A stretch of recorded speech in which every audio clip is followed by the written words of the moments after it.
Halo, welcome back to channel YouTube aku.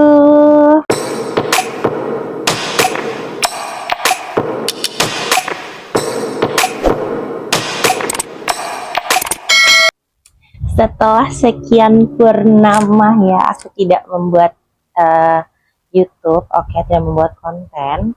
Aku hari ini mau menepati janjiku untuk membawakan atau membacakan ya pengalaman-pengalaman nyata yang kalian udah email ataupun DM ke aku ya. Aku udah pilih salah satu, hari ini aku akan bawain atau share ke kalian ya. Oke, kita masuk di Curcol Time, curhat online. Oke, jadi ini wanita ya. Dia sih nggak ngasih tahu umurnya berapa, usianya berapa. Oke, gue bacain ya. Hai kak, gue mau share pengalaman gue di beberapa tahun lalu. Jadi, gue kan tinggal di Jakarta sama orang tua gue. Keluarga gue pengen ke rumah kakek dan nenek. Kakek dan nenek gue ini tinggal di Jawa Tengah. Oh, jadi dia itu tinggal di Jakarta, kakek neneknya di Jawa Tengah. Oke. Jadi gue dan orang tua gue, papa mamanya, dan juga kakak gue, kita naik mobil pribadi untuk ke sana, untuk ke rumah kakek neneknya di Jawa Tengah itu ya guys. Di perjalanan gue ngelewatin Alas Roban. Alas Roban. Kalau kalian belum tahu misteri Alas Roban, gue ada di short video YouTube gue. Oke, silakan bisa dilihat ya. Lanjut. Nah, Alas Roban itu masuk daerah Batang, Jawa Tengah katanya. Awalnya pas kejadian itu, gue belum tahu tuh kak, kalau misalnya gue tuh ngelewatin Alas Roban. Oke. Jadi sekitar jam 1:30 siang, gue OTW dari rumah gue di daerah Jakarta Utara menuju ke rumah kakek nenek gue. Nah, sekitar jam 4 sore, kita itu makan dulu di rest area. Dan disitu kan gue buang air kecil ya, gue pi dan lanjut makan habis itu. Gak lama kita lanjutin tuh perjalanan. Terus setelah keluar tol, karena udah waktunya mau sholat ya, udah mau maghrib katanya, jadi dia tuh cari masjid dulu ya, dan di satu mobil itu lah pokoknya sama orang tuanya ya, cari masjid, cari mobil, cari masjid dulu untuk sholat.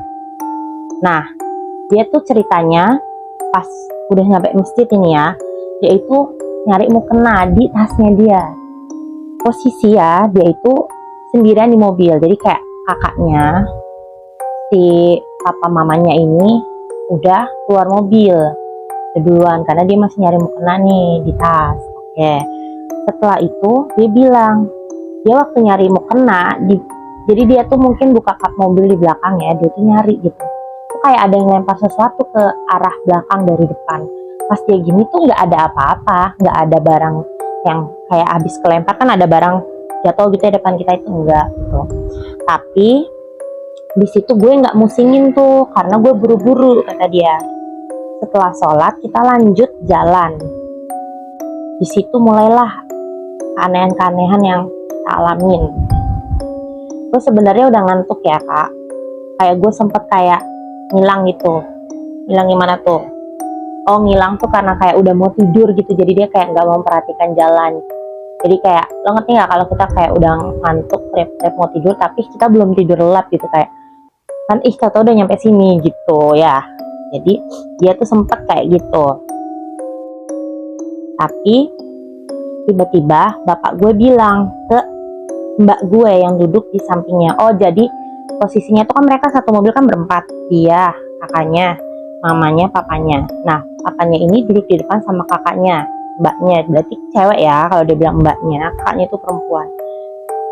Dia juga perempuan karena kan tadi dia bilang dia ambil mukena kan ya kan. Terus habis itu papanya ini ngomong ke mbaknya yang duduk di sampingnya, kok kayak oleng gini ya mbak? Terus mbaknya jawab, kakaknya jawab nih, iya ya, kenapa ya ini? Terus ibu gue yang posisinya di samping gue, duduk di belakang kita berdua, gue bilang, nyuruh bapak gue untuk minggir, jadi berhentiin mobil dulu, lihat kenapa gitu. Nah, posisi di situ tuh udah gelap banget katanya. bapak gue jadi minggir mobil nih. Posisinya tuh udah gelap karena emang udah malam ya kan. Ya namanya tadi aja dia udah sempet sholat maghrib, berarti kan udah matahari sudah terbenam ya. Di situ tuh udah malam dan kanan kiri tuh pohon tinggi, udaranya sumpah dingin banget kak. Nah bapak sama ibu turun ngecek, mbakku nanya, mbaknya itu nanya, kakaknya nanya, kenapa bu? Yang jawab itu bapak, bannya kempes. Terus bapak jawab lagi, bapak nggak ada dongkrak di mobil, mungkin kayak mau buat ganti ban atau gimana, gue nggak ngerti ya. Terus kita gimana dong pak? Tanya mbakku. Terus habis itu bapaknya jawab, ya udah ibu masuk aja ke mobil sama anak-anak, bapak nyari bengkel dulu, siapa tahu ada bengkel atau tambal ban, kata bapaknya gitu. Terus masuklah ibunya sama menyusul anak-anaknya ini sama anak-anaknya, jadi mereka di mobil ya, bapaknya aja yang nyari tambal ban lah itulah pokoknya ya. Terus sekitar 10 menit mereka nungguin bapaknya itu, ada kayak apa ya, pengendara lain lah ada, tapi dia kayak nggak ngeliat bapaknya gitu. Nah terus ada beberapa kali pengendara motor juga yang berhenti gitu, kayak bu kenapa gitu, nanya kenapa dek gitu. Terus dijawab sama ibunya, ini bannya kempes pak, tapi tadi suami saya udah nyari bengkel. Oh di sini mah bengkel jauh bu, apalagi ini udah malam gitu. Terus bapaknya kemana? Tadi sih arah ke sana, nunjuk ke arah depan gitu. Terus coba tak susuli, bapaknya pakai baju apa? Masuk pengendara ini tuh mungkin ya udah ayo biar saya boncengin motor, dicariin bengkel bareng gitu kali ya. Gue nggak ngerti deh, pokoknya kayak gitu intinya. Terus ibunya bilang jelasin ciri-ciri papanya tuh, jelasin ciri-ciri ayah katanya. Ya udah, terus gak lama pengendara motor itu jalan. Nah terus yang mencengangkan itu tiba-tiba di belakang ya, kayak ada bunyi, lo ngerti bunyi itu nggak sih, kayak orang kayak lagi malu-malu gitu, kayak tok tok, bukan ngetok ya, lagi malu katanya, lagi kayak pakai perkakas, kayak pakai palu di kap mobil belakang, bukan di pelek loh. Jadi kayak bunyinya kan, lo tau kan sih ya kalau kap mobil itu kan bunyinya cempreng gitu ya kalau di kayak tung tung tung plung plung gitu, terus tuh bunyi gitu. Terus pas oleh ke belakang tuh gak ada siapa-siapa, terus gak lama coba dong mau nelfon bapaknya tapi nggak diangkat. Ibunya tuh nyoba nelfon, maksudnya bapak gimana, udah dapet belum tempat tambal bannya itu, ternyata nggak diangkat. Terus habis itu tiba-tiba katanya balik itu pengendara yang tadi nanyain bapaknya pakai baju apa, maksudnya mau ditolongin pengendara motor itu. Terus ngomong gini, di sana ditungguin gitu. Nah maksudnya apa di sana ditungguin? Keluarlah mbaknya, maksudnya gimana ya pak gitu kan, ditunggu sama bapak di sana gitu. Terus karena dibilang ditunggu sama bapak di sana, ya mereka ini ibu sama anaknya ini kayak pingin ke sana dong, cuman mikir nanti mobil ditinggal sini gimana gitu. Terus kata ibunya, ya udah apa kita kunci aja. Nah terus dia jawab nih, terus barang-barang kita gimana bu? Masa mau ditinggal? Terus nanti kalau misalnya ada orang niat jahat, apa kacanya dipecahin kan juga bisa gitu kan. Terus habis itu ibunya jawab, enggak lah Duk, doa aja pokoknya aman-aman gitu. Terus habis itu mereka pergi jalan, tapi mereka tuh jalan kok yang nggak ada bapaknya. Terus kanan kiri ya hutan gitu, pohon-pohon tinggi gitu, pohon-pohonnya tinggi dan udaranya emang dingin banget. Terus gak lama dari kejauhan mereka lihat kayak ada cahaya kan di seberang, jadi mereka sebelah sini, ini cahayanya seberang. Mereka ke situ, ternyata kayak ada pondok gitu ya, pondok tuh warung ya kayaknya ya, bahasa Indonesianya gitu, saya pondok gitu. Terus di situ ada kayak orang lagi minum kopi. Terus ibu itu nanya loh ke mbaknya, loh mbak kok ayah nggak ada? Ya kemana sih ayah, maksudnya kita suruh ngikut kemana, orang yang tadi juga kemana, bapaknya nggak ada, nggak jelas bapak itu gitu kan. Terus gue nih kak langsung nyamber, langsung bilang gini, bukan ibu udah tahu kayak gitu diikutin, tadi mending kita di mobil aja, siapa tahu bapak sekarang udah ada di sana. Terus habis itu ibunya ini bilang ya udah kita nunggu aja di sini, itulah Jana ada bapak juga lagi minum kopi gitu kan. Mereka duduk di situ. Pak, permisi Pak, numpang nunggu suami saya, soalnya suami saya tadi nyari sambal ban. Cuman bapak itu tuh ngeliat gini doang, ngeliat gini terus nggak senyum nggak apa, cuman manggut gini gitu. Terus habis itu mereka duduk di situ. Mereka duduk, setelah mereka duduk ya, itu tuh adalah sekitar 15 menit nunggu, tapi nggak ngeliat bapaknya itu lewat depan mereka gitu. Karena kan kalau mau ngelewatin mobil dari arah bapaknya pergi itu harusnya ngelewatin gitu ya. Ini tuh nggak ada gitu. Terus pengendara motor yang tadi itu juga nggak ada, mereka nggak lihat. Habis itu mereka diem aja di situ. Setelah 15 menit mungkin mereka bosen, mereka bilang, Pak, kalau di sini tempat tambal ban terdekat di mana ya? Terus bapaknya itu cuma noleh gini lagi, manggut lagi gitu.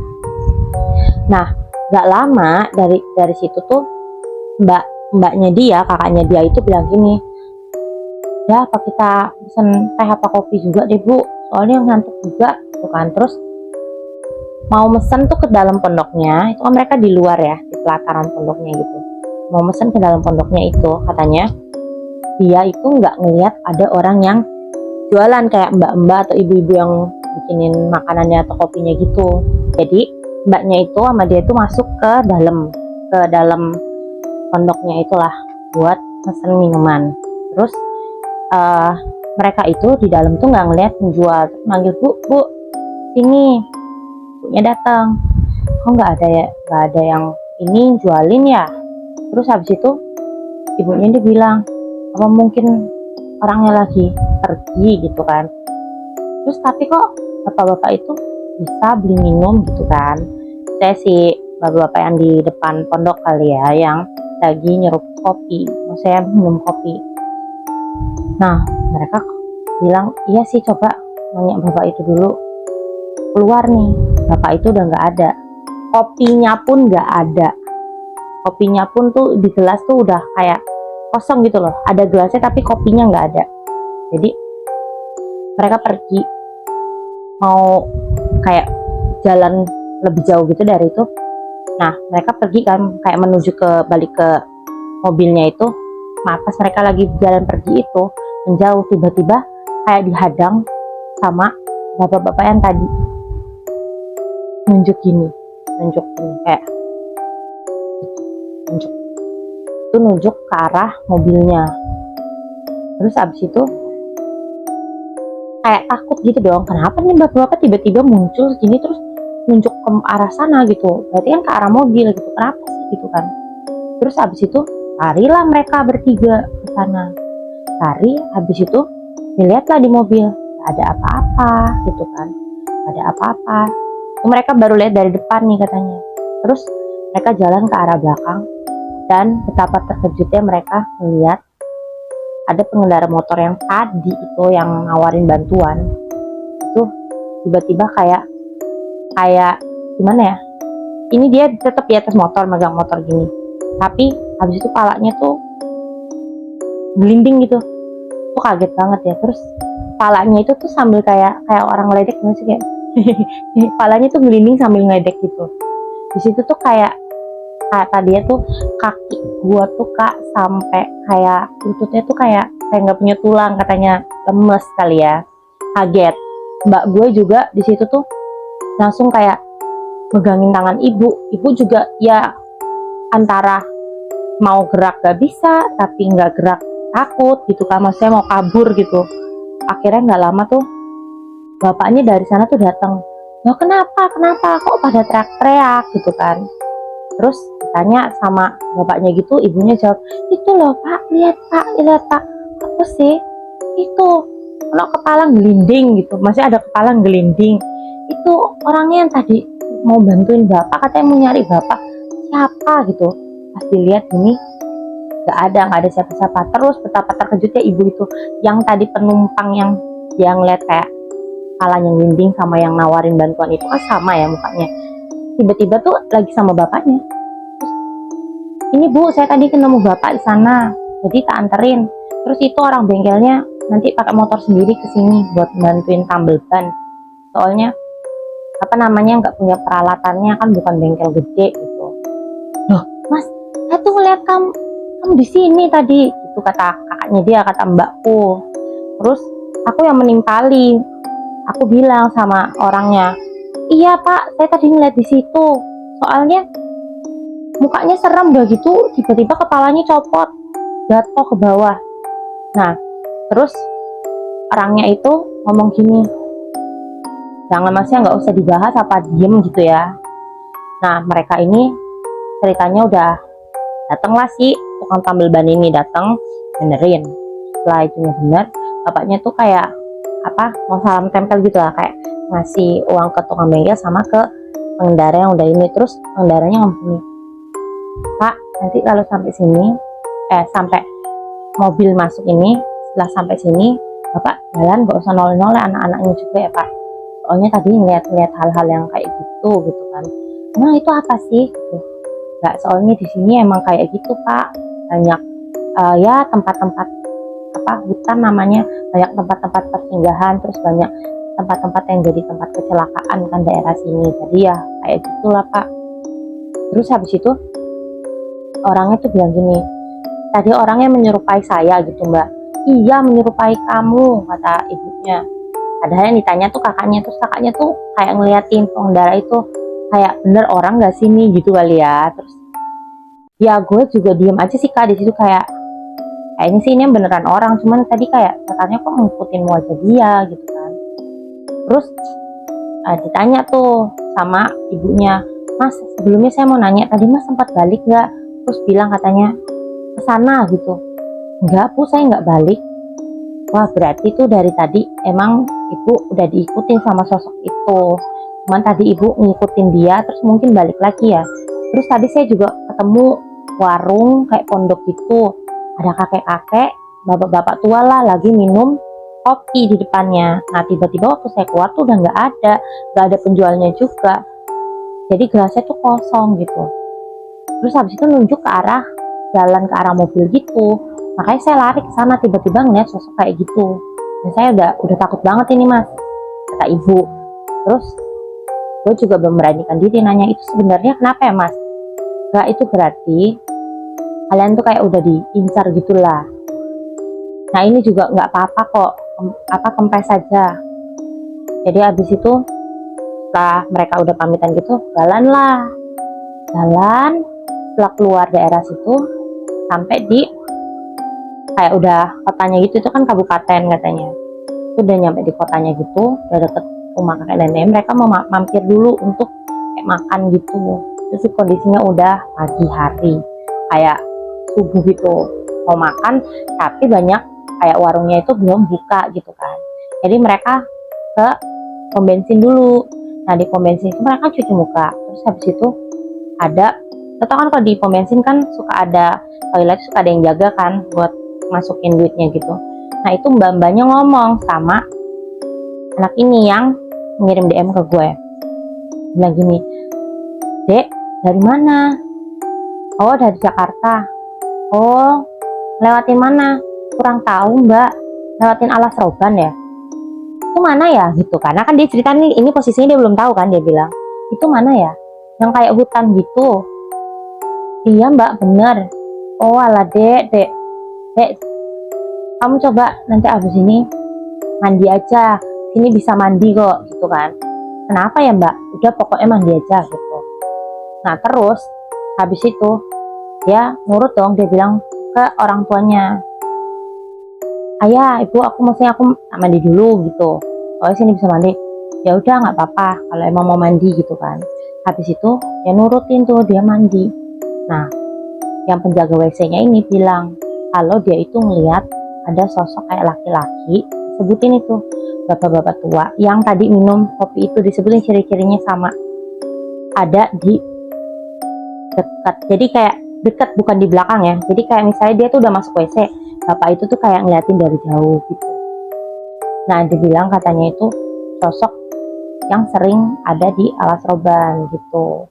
Nah terus akhirnya dia cerita dong, iya soalnya semalam tuh ngalamin kejadian aneh pas mobil itu diminggirin karena berhenti karena ban mobil itu kempes. Terus bapak tuh nyari bengkel, ada pengendara motor nawarin, maksudnya itu kenapa bapak, terus ibu bilang ini suami saya lagi nyari bengkel, cuman kan sini udah malam bu gitu, udah sini saya bantuin. Nah saya kejar, bapaknya lewatnya arah mana, ditunjuk sama ibu. Pengendara itu ngikutin, maksudnya kita nggak tahu nih pengendara itu udah ketemu bapak atau belum, tiba-tiba kayak pengendara itu balik terus ngomong gini ke sana gitu.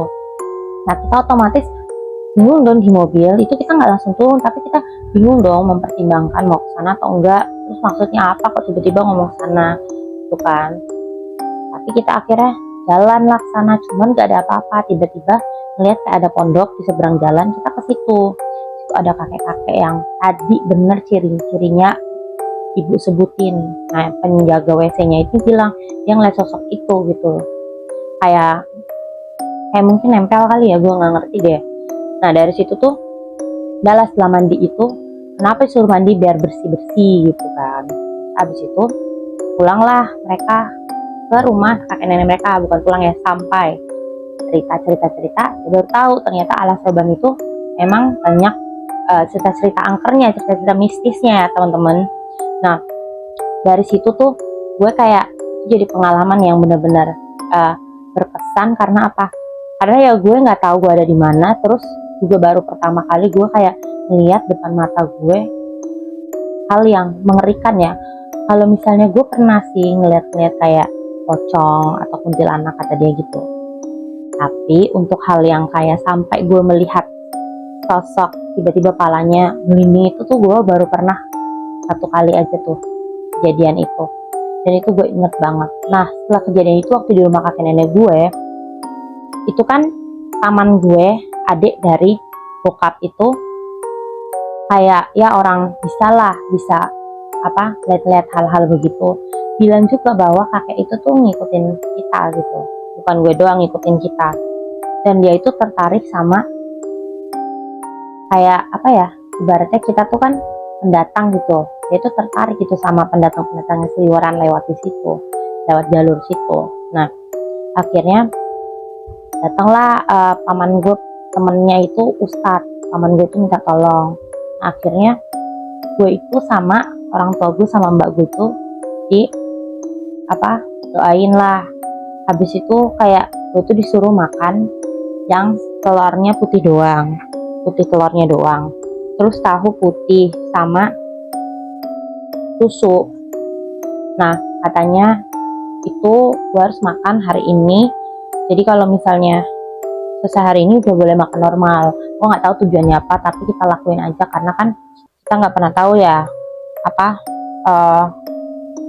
penilaian seseorang itu terhadap suatu kemistisan gimana. Mungkin cara penyelesaiannya begitu yang bapak itu pahami, yang kita lakuin. Dan paman gue juga bilang dilakuin aja gitu. Habis itu besokannya tuh paman gue nanya gimana, maksudnya udah makannya udah ini udah gitu. Lu tau nggak apa itu artinya kayak puasa mutih gitu. Oh gue baru tahu di situ. Dan emang waktu malam ya pas gue tidur, gue tuh ngerasa kayak ada sosok yang ngeliatin gue, padahal gue itu tidur di kamar itu nggak sendiri. Gue tidur itu ada mbak gue juga, terus ada yang kayak kerja di rumah nenek kakeknya itu tidur di situ, tapi ibunya dia kan tidur di lantai atas, dia tidur di lantai bawah sama mbaknya di kamar itu. Jadi kasurnya tuh ada kasur ranjang atas sama kayak yang nggak pakai ranjang gitu. Nah ART-nya mereka tuh tidur di yang nggak pakai ranjang, jadi mereka di atas ranjang. Nah itu kayak ada yang ngeliatin gitu. Nah terus dia nanya dong, mbak semalam kamu ngeliat kayak yang ngeliatin gitu nggak? Enggak, orang aku tidur gitu kan. Terus dia nanya dong ke mboknya itu, mbok kayak semalam kayak ada yang ngeliatin ya? Hus, hanya gak usah perhatiin, kalau tahu kayak gitu tidur aja. Tahu aku itu kan yang bapak-bapak itu kan, soalnya kelihatan kok sosoknya gitu. Nah dia kaget dong. Dari situ tuh dia kayak, wah berarti emang bener nih, soalnya yang ngomong udah beberapa orang, bukan cuma satu orang. Terus dia kayak kaget gitu, kayak wah berarti emang sosoknya tuh, maksudnya bukan dia doang yang kayak karena kepikiran atau ketakutan dia sampai kepikiran nggak bisa tidur, akhirnya dia kayak merasa ada yang ngeliatin, padahal enggak, padahal mboknya ini juga ngeliat gitu. Selesai dari situ gue balik ke Jakarta, dan di sana tuh nggak ada apa-apa, misalnya nggak ada kejadian apa-apa. Oke kak, sekian dari gue, pasti udah bisa sharing. Oke, thank you udah sharing di Curcol Time. Nah teman-teman, buat kalian yang mau ceritanya gue bacain juga, kalian bisa DM dan email gue. Oke, thank you for watching, subscribe, like, dan share. Bye.